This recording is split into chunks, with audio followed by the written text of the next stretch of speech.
বিসমিল্লাহির রহমানির রহিম। সুমন কিচেন, স্বাস্থ্যসম্মত খাবার। সুমন কিচেনের অঙ্গীকার।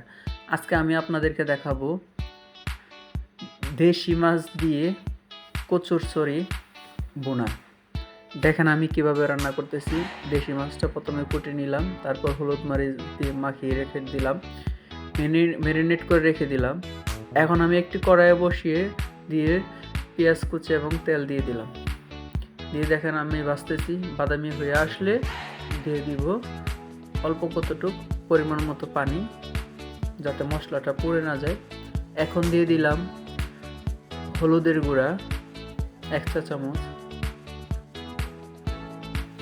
মরিচের গুঁড়া 1 চা চামচ, ধনিয়ার গুঁড়া 1 চা চামচ।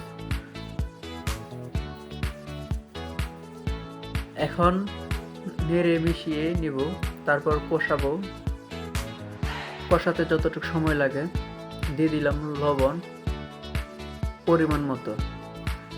দেখেন এখন আমি মাছটা হালকা করে ভেজে নিব, তার জন্য ফ্রাই প্যান বসিয়ে দিয়ে ভাজতেছি মাছটা। দেখেন আপনারা এভাবে আপনারা যদি আসলে এই দেশি মাছ দিয়ে কচুরছড়ি রান্না করেন, খুবই ভালো হবে, ভালো লাগবে, অনেক মজাদার এবং অনেক টেস্টি একটি খাবার। দেশি মাছ তো এমনি অনেক মজাদার হয়।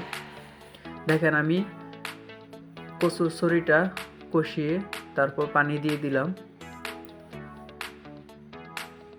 আমি নাড়াচাড়া দিয়ে এখন আপনার ঢাকনা দিয়ে দিব। দেখেন ঢাকনা দিয়ে দিলাম। দেখেন আমি ঢাকনা উঠিয়ে দেখাচ্ছি আপনাদেরকে। দেখেন বলক এসে পড়েছে। এখন আমি মাছ দিয়ে দিব, মাছ ফ্রাই করা দিয়ে দিব। আমি মাছটা হালকা ভেজেছি। দেখেন এভাবে আপনারা যদি রান্না করেন খুবই অনেক ভালো লাগবে খেতে। আমি এটাকে মূলত বোনা করব। দেখেন আপনারা থাকেন, পাশে থাকেন। দেখেন এই যে দেখেন কত সুন্দর হয়েছে। আলহামদুলিল্লাহ অনেক সুন্দর হয়েছে। দেখেন আমি আপনাদেরকে এই রেসিপিটি তৈরি করে দেখালাম। আপনারা অবশ্যই এভাবে বানিয়ে নেবেন। খুব সুন্দর একটা রেসিপি, দেশি মাছ দিয়ে কচুরছড়ি বোনা করলাম। দেখেন আমি এখন আপনাকে সার্ভ করে দেখাবো। এই যে দেখেন কত সুন্দর। আসসালামু আলাইকুম রহমতুল্লাহি ওয়া বারাকাতুহু।